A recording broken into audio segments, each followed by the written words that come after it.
And so when all seems lost, and the dragon of great evil makes ready to devour Lady Windbell, suddenly the friendly willow tree offers her a fan, a magic fan, with which she can render the dragon completely helpless.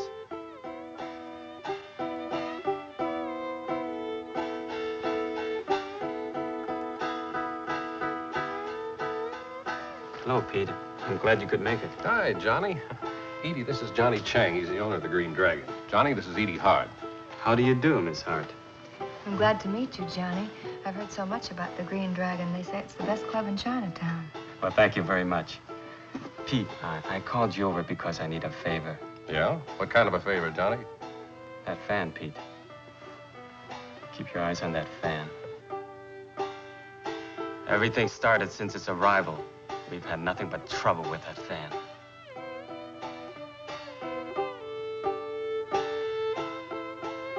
Very attractive girl, too. Her name is Lillian Kwan. She's my fiancée.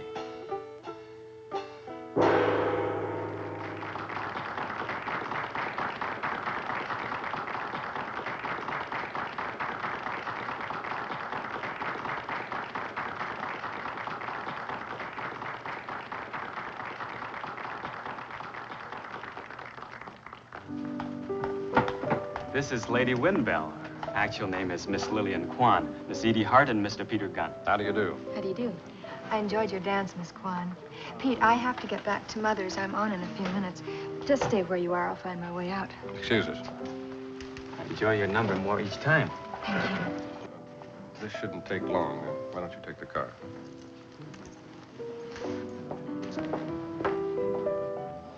Well, Miss Kwan, I understand best wishes are in order. Well, Mr. Gunn, that remains to be seen. I guess Johnny hasn't told you. His father's completely opposed to our marriage. You know Mr. Chang Sr. Only by reputation. I understand he's the unofficial mayor of Chinatown. Mr. Chang's the most powerful, influential man in this district. He believes strongly in tradition. But your marriage to Johnny wouldn't fit into that tradition, huh? He thinks that I'm a wicked dancing girl. I didn't see anything wicked. About the fan, Pete. It came last Monday night. Lillian found it in her dressing room.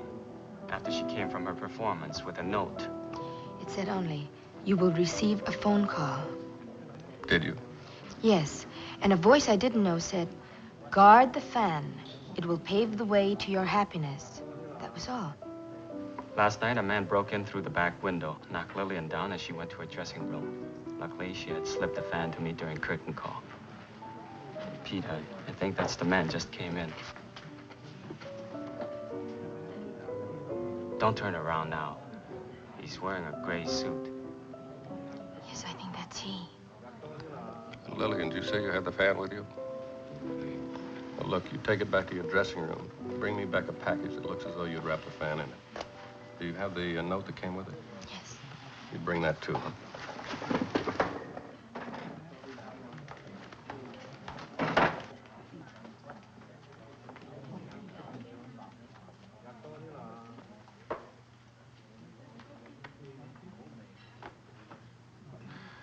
Johnny, I'll be right back. I think I'll help Lillian with that package.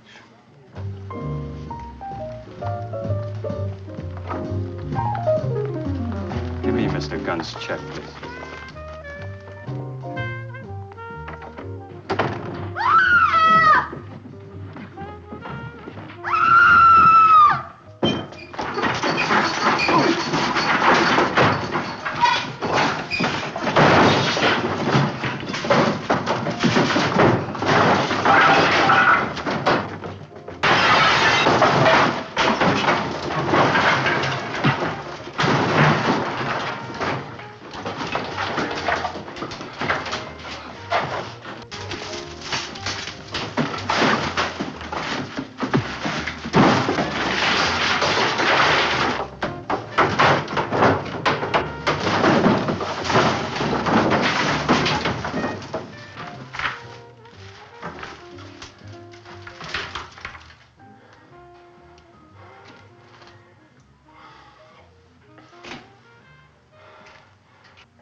Are you all right, Mr. Gunn? What happened? He came to my dressing room, grabbed the fan. I screamed. You finished wrapping the package.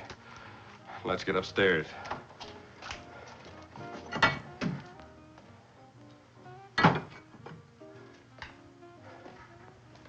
Lillian, there's no need to worry Johnny, so let's just not mention the fight, huh? All right, Mr. Gunn. Get what you wanted, Pete? I think so, Johnny. I'll try and take good care of it. I'll walk you out. Fine. Good night, Lillian. Good night, Mr. Gunn.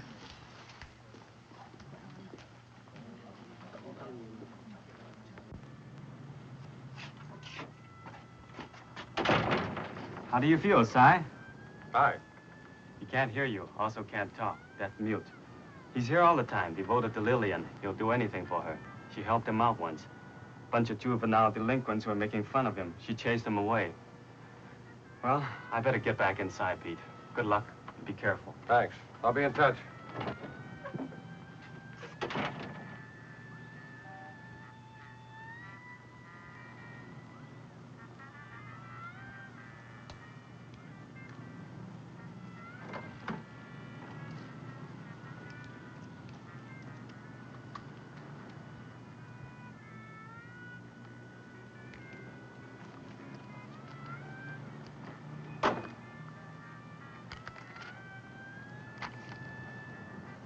Johnny's father.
sent you to follow me?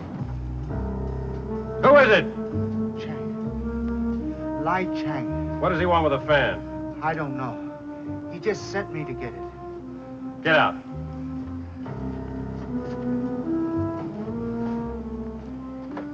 Okay, we'll pay Mr. Chang a little visit. Come on.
If the terror of evildoers will honor one of my deplorable chairs by resting his divine body in it, I can assure him the chair shall afterward be burned, so no lesser being may use it.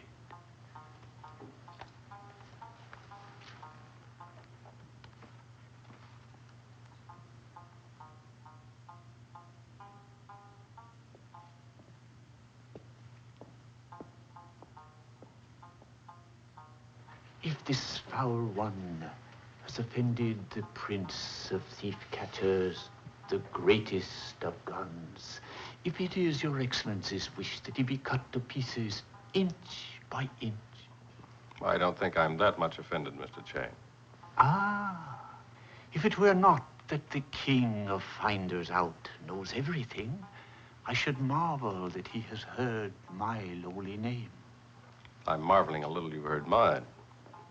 May I, in my dull and straightforward way, ask, why do you want the Tysoon fan? I wish to avoid further bloodshed over object of inconsiderable worth, having value solely by reason of sentiment for House of Chang. Has there been bloodshed? That is my belief, Mr. Gunn. On one night last week, I received message from a dealer in fans by the name of Wang.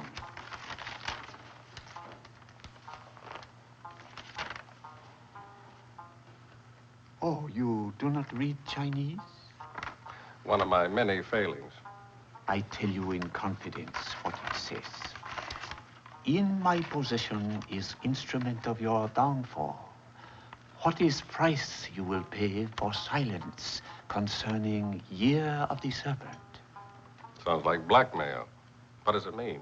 Do you know? Unfortunately, I do. I will explain.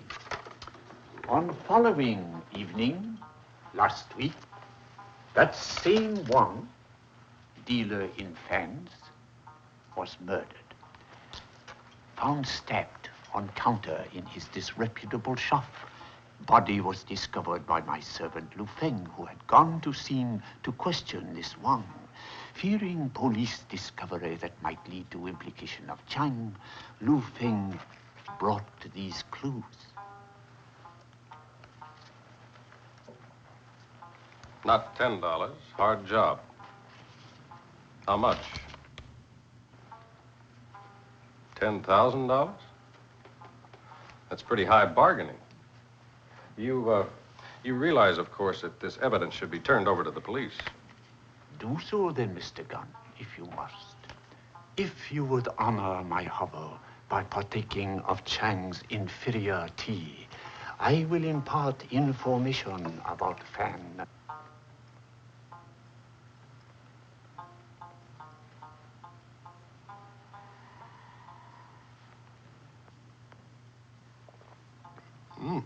It's delicious. Now, the Fan. What has my disobedient son told you about it? For this lowly person cannot give out information without receiving information at the same time. The feeble wits of the old are matched only by the follies of young men infatuated with sing-song dance girls. Tai Sung Fan, for many centuries treasure in House of Chang, was removed from said house and put to base purpose, namely to enhance charms of sing-song dance girl in vulgar display before lascivious audience. Well, have you met Lillian? She's a very nice girl. I'm sure you'd like her. The same girl, to certain knowledge, is not only low in caste, but ruthless in desire to achieve power and wealth of this family. Well, you're going to tell me about the fan. Ah, yes, history of Tai Sung Fan. Having great love for queen of rival monarch, Emperor Tai Sung presented same with fan of remarkable workmanship. Thus exciting jealousy of said Mongolian chieftain and precipitating war of many years' duration.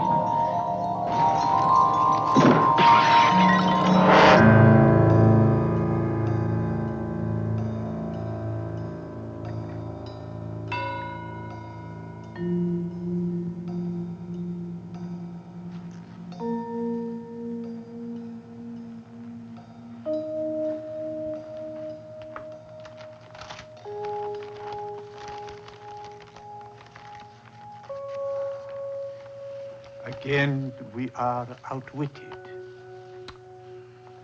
Do not harm him. Take him back safely. I'm not going to wait any longer for that character. If he shows up, Barney, you tell him I took the car and he can just grab a taxi. Okay, Edie.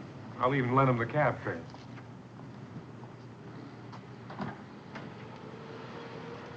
Pete! Oh, great. Come on, Pete. Wake up. Hey, you're sleeping on my time. Come on. Wake up. You wake? What time is it? It's 2:15. Oh, Is that all you can say? no, we have plenty to say. Not now. Look at you. Your hair's all mussed up. Where's your comb? What's that? Hmm?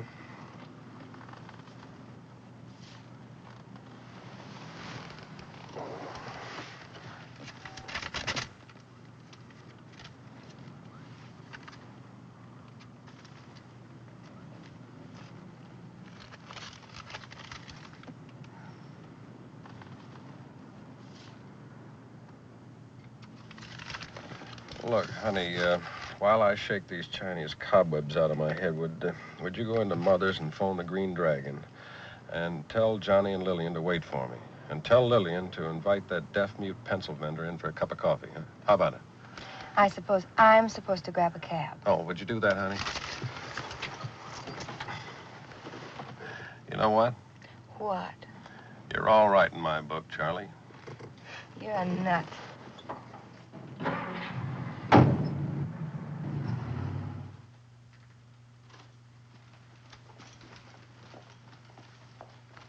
Johnny, did you ever hear of a man by the name of Wong, dealer in fans?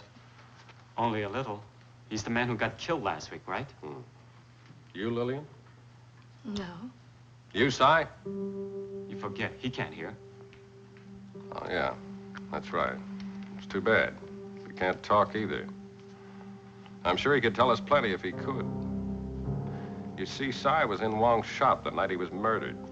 He had talked to him. How can you tell that, Pete? He, left behind some of his conversation.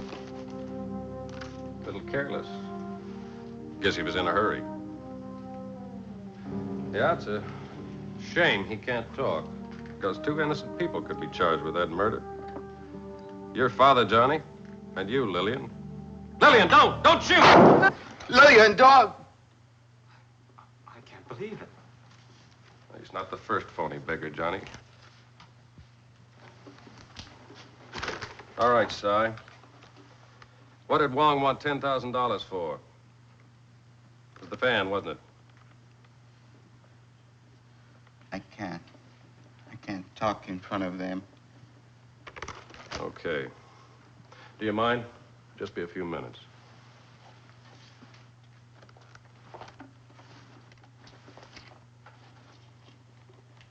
I only wanted to help her, that's all. The old man, Johnny's father, he didn't want them to get married. Well, I found out something about him, something he did a long time ago, in 1905. Was that the year of the serpent? How did you know? Figures. Go ahead. He was an escaped convict, some kind of political thing in Chicago. I got hold of the old newspapers, one in Chinese and one American paper with pictures of him when he was in prison.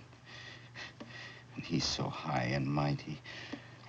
He thinks Lillian is nothing but a sing-song dance girl. It's not true. To me, she is a queen, empress. I got this idea. I would have the papers made into a fan. And then I would start threatening him, and he would have to say, okay, they can get married. Si, don't you realize you've just made things worse? You've killed a man. Not only that, you made Chang Lai Chang think that it was Lillian who'd been blackmailing him. Johnny, did you call police headquarters? Tell them I want to talk to Lieutenant Jacoby. Okay, Pete. Si, you better come with us.